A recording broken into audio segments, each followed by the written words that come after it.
नमस्कार। हम सब जानते हैं कि कोल्ड एंड कफ बिल्कुल भी अच्छा नहीं होता है। बहुत ज़्यादा तकलीफ़ें देता है। नाक से पानी बहता है, आँखों से पानी आता है, गले में दर्द होता है, सर दर्द, बुखार जैसा लगता है, इंसान परेशान हो जाता है।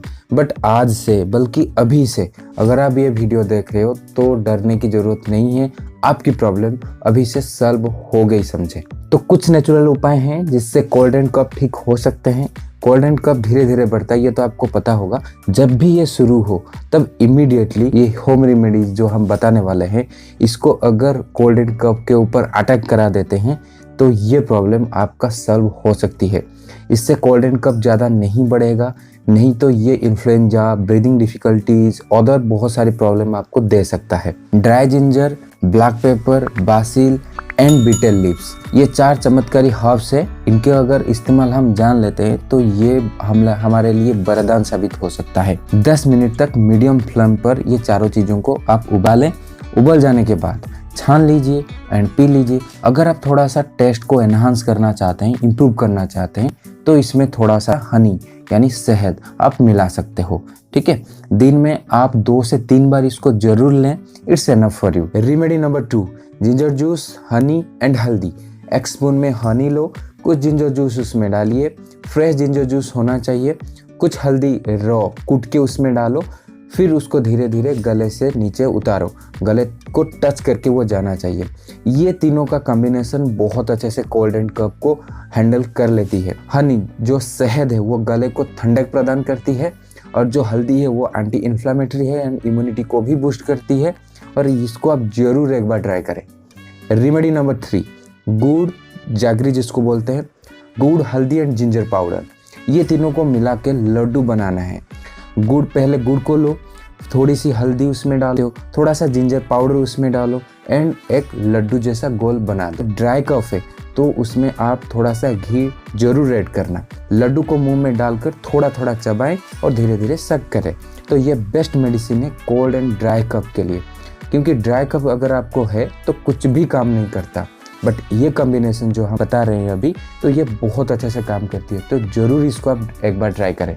Remedy number 4, salt water gargling. Ayurveda कहता है कि सलाइन वाटर म्यूकस को लूज करने में मदद करता है। यानी आपके गले में अगर म्यूकस के कारण गला बैठ गया, सॉल्ट वाटर गार्गलिंग जो कि बहुत अच्छे से काम करती है। पानी को सिर्फ गर्म कर लीजिए, थोड़ा सा उसमें नमक डालिए। नमक में स्पेशली आप सेंधा नमक डालें तो बहुत अच्छा है। रेमेडी नंबर 5, वार्म वाटर यानी गर्म पानी। दिन में कई बार आप गर्म पानी सेवन कीजिए, ये बॉडी को सूदिंग इफेक्ट देता है। बॉडी में अगर वाटर इनबैलेंस हो गया है तो ये वाटर को बैलेंस करने में मदद करता है, और इसके कारण और कोई मेडिसिन लेने की जरूरत ही नहीं पड़ती। ये सारे रेमेडीज जो हम बता रहे हैं ये बहुत अच्छे से काम करती है।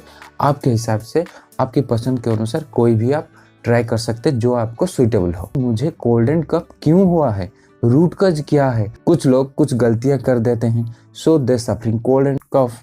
तो इसको हम समझते हैं। सिटिंग अंडर फैन, पंखे के नीचे बैठना। आपके मन में क्वेश्चन आता होगा, तो फिर पंखे के नीचे बैठना ही छोड़ दें क्या? नहीं, सोल्यूशन ये नहीं है। हमको सोल्यूशन तो ढूंढना पड़ेगा, लेकिन हम आपके लिए सोल्यूशन ढूंढते हैं। तो हमारे लिए भी आप तो थोड़ा कुछ करिए। चैनल को सब्सक्राइब करिए और लाइक करिए और शेयर करिए। तो आगे हम बढ़ते हैं। अगर आप फैन के नीचे बैठते हैं तो डायरेक्टली फैन की हवा सिर के ऊपर ना आने दें। हो सके तो पंखे को स्लो चलाएं, फुल स्पीड में ना दें। जब हम सो रहे हैं तो क्या करें, क्योंकि उस टाइम तो फैन ऊपर रहेगा, तो उस टाइम पे आप ये कर सकते हैं कि सर को आप एक टोपी पहना दीजिए। Number 2, taking bath immediately after waking up. जब भी हम उठते हैं तो तुरंत नहाने के लिए मत जाइएगा, क्योंकि उस टाइम में बॉडी का जो टेम्परेचर वो मेंटेन नहीं रहेगा।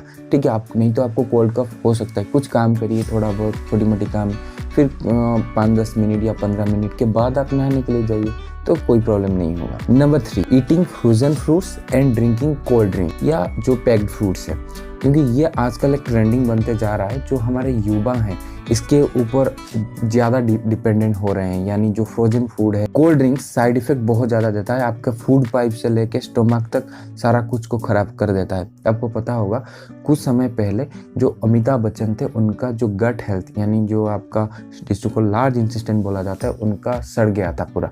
क्यों सड़ गया था? क्योंकि वो ज़्यादा कोल्ड ड्रिंक्स पीते थे। उस टाइम में वो पेप्सी का एडवर्टाइज करते थे, तो वो पीते पीते थे तो ये प्रॉब्लम हो गया था। आप राजीव दीक्षित जी के जो व्याख्यान है उनमें सुने होंगे आप। एंड जो फ्रोजन फूड है वो डेड फूड है, इसको हम डेड फूड क्यों, उसमें कोई एनर्जी नहीं है। Number 5, constipation. Constipation is the root cause of many problem. इसके एक कारण है कोल्ड एंड कफ। और एक बात ध्यान रखिए, अगर आप फ्रूट्स ले रहे हो तो उसको स्टीम करके लीजिए अगर आपको कोल्ड एंड कफ हुआ है, ठीक है। ध्यान दें, कोल्ड एंड कफ एक ऐसा प्रॉब्लम है जिसको बढ़ने नहीं दिया जा सकता। अगर हो जाए तो तुरंत सारे रेमेडीज को यूज करके इसको ठीक करें, ठीक है। हम यही मानते हैं कि prevention is better than cure. Stay healthy, stay happy, physically active रहे, धूप स्नान लें। थैंक यू, नमस्कार, जय भारत।